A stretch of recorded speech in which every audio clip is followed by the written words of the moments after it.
So I was thinking about the Passover and the fact that the Passover was also a judgment. It was judgment in the time of Egypt for the firstborn in the houses that did not apply the blood, and it was a judgment in the Jesus crucifixion for Satan, kind of ultimate judgment for the top adversary. So now the question I was thinking about is, could it be rapture is a judgment as well for the ones that will be left behind? And this is a video very much about encouragement. So if you're seeing this video, this will encourage you. Let's start with the Passover in Egypt. So blood protected the firstborns in Egypt. It was not like everybody in the houses that didn't apply the blood were killed. No, only the firstborns were at threat. So I see that as a allegory to the first fruits from the living, the rapture.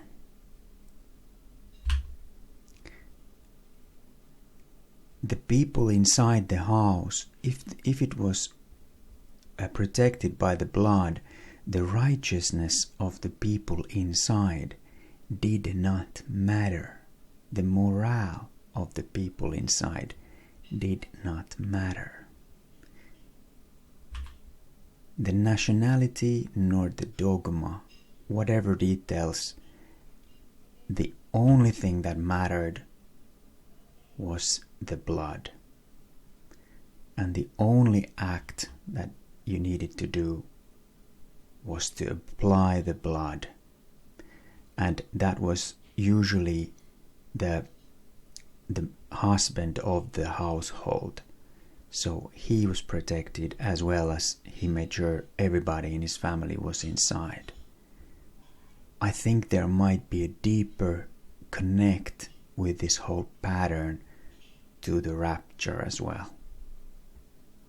Applying the blood. That's the only thing we need to do. Alright, then the next is the Passover sacrifice, self-sacrifice, voluntary sacrifice. God provided the lamb himself. So in Luke 22, if we look at this from the beginning, so this is Jesus speaking, and he said unto them, to the disciples, Behold, when ye are entered into the city, there shall a man meet you, bearing a pitcher of water. Follow him into the house where he entereth in.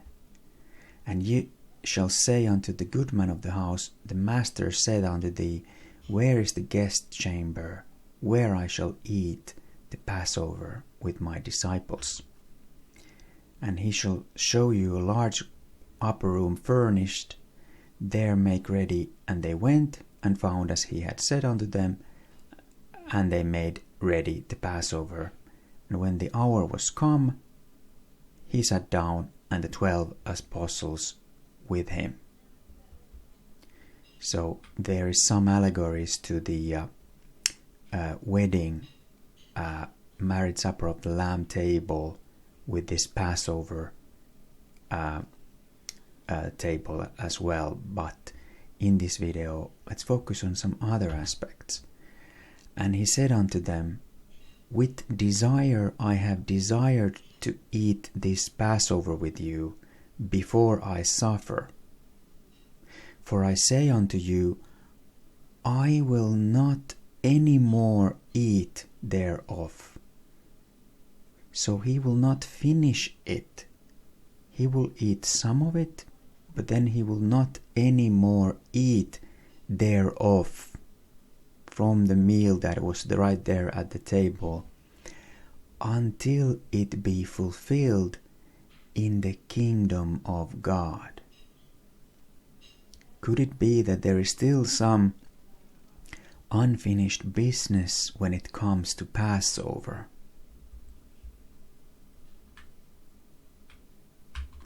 And he took the cup, so that's with the wine, and gave thanks, and said, Take this and divide it among yourselves, for I say unto you, I will not drink of the fruit of the vine until the kingdom of God shall come. Could this be connected with the after the 7 years, when the grape harvest is complete and the kingdom of God shall come and the millennium begins? And he took bread and gave thanks and brake it and gave unto them, saying, This is my body, which is given for you. Do in remembrance of me. And there you have the blood, you have the body, you have the bread, and you have the wine. When it comes to the saving of Israel, at the end, it began with the bread and it ends with the wine. But the meal, the whole other meal, which kind of seems not that significant, it's just a lot of food over there, but he's addressing it directly in here. So could this be connected with the Passover being fulfilled in the kingdom of God?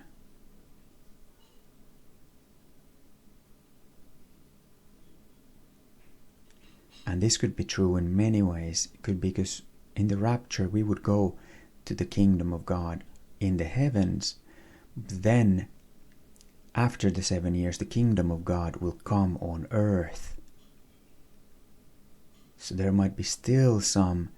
So then even the Israelites will be invited over back to the board, and then the Passover will be 100% fulfilled only. Likewise also the cup after supper, saying, This cup is the New Testament in my blood. So there is a cup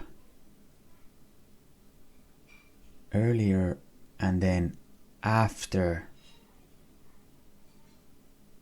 the supper. So this could be connected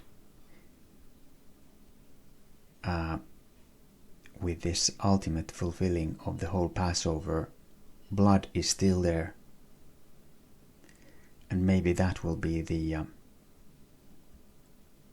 final testament in the millennial kingdom, or at the end of it maybe. Then the old world and old heaven will be completely gone, which is shed for you. But behold, the hand of him that betrayeth me is with me on the table, and truly the Son of Man goeth as it was determined, but woe unto that man by whom he is betrayed. And they began to inquire among themselves which of them it was that should do this thing. So any wicked people that are left behind, they will get justice in the end. And this is also referring to the fact that if the Pharisees got to decide when to crucify Jesus, they didn't want to do it in a hurry just before Passover. They would have wanted to do it later. But Jesus says he knew who was going to betray him. Judas got anxious. Probably he went back to the Pharisees and said, hey, he's onto something. We need to do it now. So Jesus was in control all the way from the beginning to the very end. It was a willing self-sacrifice from him, and there was nothing anyone could do about the timeline. Perhaps that pattern is also true right now, because the community is kind of putting out all these videos. We are on to all these things. Even the name of the Antichrist, we are on to him or her. I think it's going to be a person that changed gender, and will have a huge inheritance, probably from the richest man of the earth right now. So they have to act as well. So it's all lined up. Have a blessed day. Thank you.